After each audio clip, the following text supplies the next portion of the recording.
Democracy government of the people, by the people, for the people. কে বলেছিলেন এই সংজ্ঞাটা?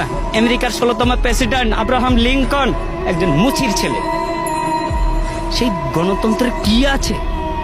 আপনি নিশ্চয়ই বলতে পারেন আমি কম বেশি শিক্ষিত। অবশ্যই কিছু শিক্ষিত। আমার হাতে কি রিক্সা? কেন? আমি ভালো কিছু করার কি আমার যোগ্যতা নাই, দক্ষতা নাই? আছে, কিন্তু আমার যাচাই বাছাই করার আমার প্ল্যাটফর্ম পাই না। তার আগে ওনারা খেলা শুরু করে দিয়েছেন, খেলা হবে, খেলা হবে। আরে কি খেলা হবে? আপনি কি খেলতে চান? কি খেলতে চান? আমরা তো এই দেশের জনগণ, সাধারণ মানুষ। আপনি আমাদের কাতারে আসেন, তারপর খেলা কাকে বলে আমরা খেলবো, আপনিও খেলেন। দেশ স্বাধীন হয়েছে, এই স্বাধীনতার দলিলটা কার কাছে আছে? দলিলটা কার কাছে আছে?